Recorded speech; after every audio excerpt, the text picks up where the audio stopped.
In 1879, British archaeologist Wayneman Dixon successfully retrieved a number of mysterious artifacts from within the infamous lower northern shaft of the Great Pyramid of Khufu.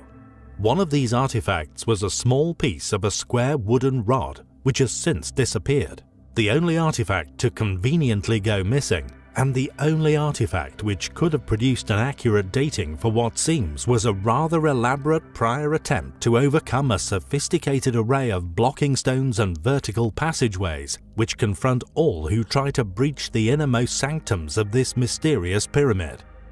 The reason for this past mission, or indeed who undertook such an attempt, remain a mystery, but their motive will soon become clear. One of Wayneman's other finds, resembling a small grappling hook with two rivets, matches two holes in a square rod still lodged up in the vertical northern shaft, clearly left by these wannabe tomb raiders. It seems that these highly talented, acrobatic grave robbers couldn't make it any further, and once one becomes aware of the existence of a large hidden chamber built into the pyramid's design, placed just above this unexplored shaft, you will inevitably begin to wonder what could possibly be hiding up there. Indeed, it's a well-known fact that the builders of these structures were notorious for their superhuman efforts in concealment. Huge multi-ton blocking stones in front of the entrances to their kings and treasures, and indeed in front of virtually every interior shaft and room within the Great Pyramid of Khufu. The upper region of this northern shaft constitutes the last remaining unexplored areas due to the impossible access angle. We know it's there, and all we have to do is apply existing technology in getting in there, Rudolf Gattenbrink told the press. It must be noted, although the mention of tombs has been made, the evidence to suggest such is based solely upon a number of parchments and a single mark found within an interior chamber of the pyramid, naming a gang and the 4th dynasty Egyptian pharaoh Khufu.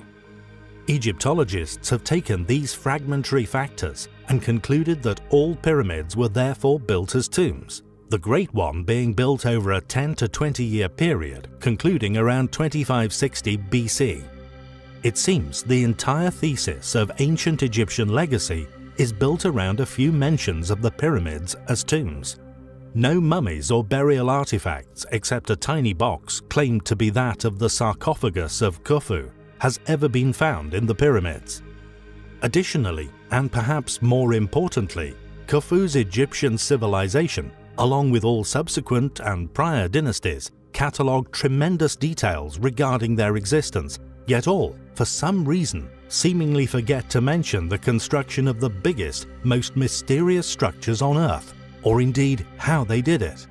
What could there possibly be hidden within this chamber, this unexplored and clearly sought-after secret room, a room which is seemingly unrobbable? With mainstream Egyptologists, archaeologists and academic historians alike insisting that these amazing pyramids were once unquestionably tombs which were robbed completely over the millennia. Whatever this room contains may settle this once and for all. In our last video, we discussed the possibility of there being a secret colony on Mars, a colony made possible by modern technologies, advances in sustainable agriculture, and life-supporting artificial ecosystems, an apparent astronaut silhouette caught during one of the rover's unexplained cleaning events, and the resources such as water found upon the surface, making it an ideal candidate for such a mission. With running rivers, oceans, even possibly a thriving ecosystem. Did we once call Mars home?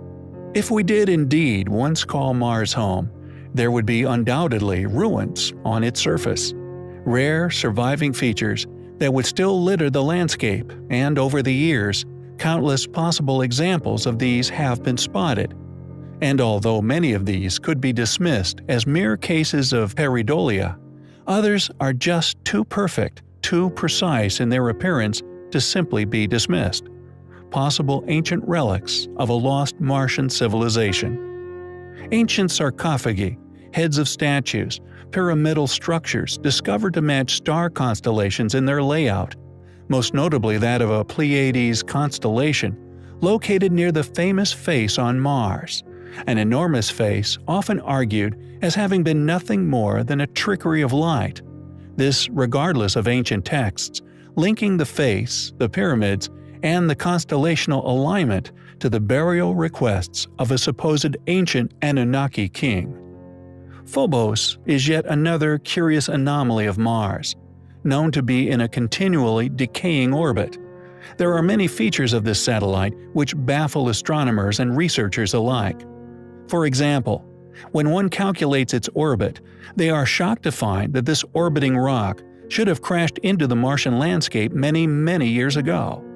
What's more, satellite imagery of its surface has captured images of a very mysterious anomaly on a number of occasions. A cuboid monolithic object with no impact crater resting upon its surface. Buzz Aldrin has even mentioned this anomaly, specifically calling it a monolith, also noting that he believed, quote, God put it there. Is Phobos's enigmatic orbit deliberate? A past attempt to draw our attention to it, subsequently discovering this monolith? Could it possibly hold undeniable proof of not only other life in the universe, but the past habitation of Mars itself? It is undoubtedly highly compelling. Habitation on the moon. We can visit other people with their habitation. We can keep track. If there's something very important to be developed from the moon, I'm not sure what it is right now. And I sure think we should identify what it is for America to make such gross expenditures again for human habitation on the moon. We can help. We can join with. Together, we can explore the moon and develop the moon. We should go boldly where man has not gone before. Fly by the comets, visit asteroids, visit the moon of Mars. There's a monolith there, a very unusual structure on this little potato-shaped object that goes around Mars once in 7 hours. When people find out about that, they're going to say, who put that there? Who put that there? There are many baffling, anomalous artist depictions that litter the megaliths all over the rainforests which now submerge the super-civilization or mega-metropolis which was once known as the Mayans. Pekal's tomb and the strange rocket designs we have shared before, location now unknown, the seal seemingly showing a craft of ancient high technology, indeed not to mention his choice to have a vivid green death mask. All mere coincidence? Even the stolen plaque, fortunately photographed before its mysterious theft, depicting a doomsday event. Volcanic eruptions in the background, with drowning natives, which accompanied a mass submersion found and subsequently stolen from Tikal. Mere coincidence? Yet, with all these compelling pieces of evidence, all these artistic accounts, whether through cover-up or lack of discovery and accurate artistically created depiction, of this event of a peaceful trade via ancient alien contact, what the argument needed to become unarguable may have just been discovered deep in the Mayan rainforests. Accurate depictions created in brittle yet precious jade tablets of considerable proportions, artistic interpretations of these events, and the giving of gifts actually once occurring.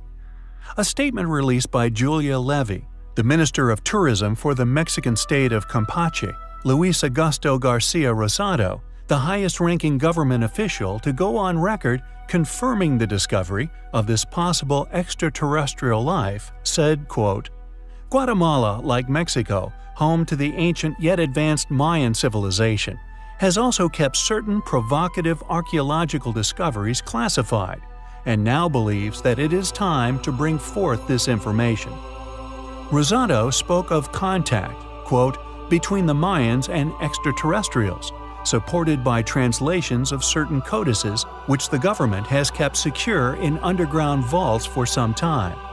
In a telephone conversation with the rep, he also spoke of, quote, landing pads in the jungle that are 3,000 years old, end quote. Dr. Hermann Oberth, who pioneered rocket design during World War II, once cryptically stated, quote, We cannot take the credit for our record advancement in certain scientific fields. we have been helped. When asked by whom, he replied, "The people of other worlds." Additionally, according to Above Top Secret by Timothy Good and William Morrow, Oberth's fellow space pioneer, Wernher von Braun, echoed this mysterious reference, even including the existence of extraterrestrials, when he stated in 1959, quote, "We find ourselves faced by powers which are far stronger than hitherto assumed, and whose base is at present unknown to us. More I cannot say at present. We are now engaged in entering into closer contact with those powers, and within 6 or 9 months' time, it may be possible to speak with more precision on the matter." End quote. Just who were the people of other worlds that Dr. Oberth spoke of, or indeed these entities that von Braun referred to? With only Oberth's quotations, one could presume a possible reverse engineering of alien craft. However, with von Braun's more detailed exposé, this possibility seems to be excluded in favor of pertained actual assistance and contact with advanced beings. Many people also believe that an encounter with these beings, along with Third Reich craft built with their technology, was once encountered in an operation known as Operation High Jump. According to certain independent researchers, Richard E. Byrd, admiral of this operation, possibly encountered a hostile, formidable opponent, who he has claimed to have described as fighters that were able to fly from one pole to another with incredible speed. In reality, however, whatever Byrd's expedition experienced may never be fully publicly disclosed, as all reports, including Byrd's personal log entries, remain mysteriously classified. But the connections between these curious quotations, and indeed the rumored encounters by this classified operation, are certainly intriguing. Furthermore, Operation High Jump was originally organized by Secretary of the Navy James Forrestal. Interestingly, in 1949, Forrestal was sent to recover from a supposed nervous breakdown at Bethesda Naval Hospital.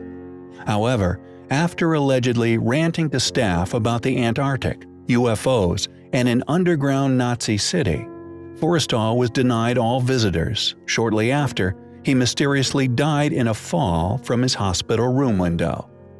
What did Forrestal know? Were his perceived delusional rants based upon reality? According to the legend of the German Vril Society, a secret remote viewing was held in 1919 at an old hunting lodge near Berchtesgaden. During this event, Maria Arsic, a self-proclaimed medium, presented her supposed telepathic messages, which she claimed to have received from an extraterrestrial civilization existing in the constellation of Taurus. It is reported that these messages contained instructions for building a circular flight machine. It is interesting to note that German Oriental scholars and occultists alike regarded such mystic teachings with complete seriousness, with well-documented, well-funded, diligent efforts put forth to discover and such individually proclaimed powers and their messages therein into viable technological realities. What happened in the Antarctic? Who were these people from other worlds that von Braun and Oberth spoke of? Did the Third Reich make contact with an alien or possible highly advanced, once ancient civilization, allowing them to engineer mystifying technologies? We find such claims, rumors, and fragments of evidence to support such possible realities highly compelling.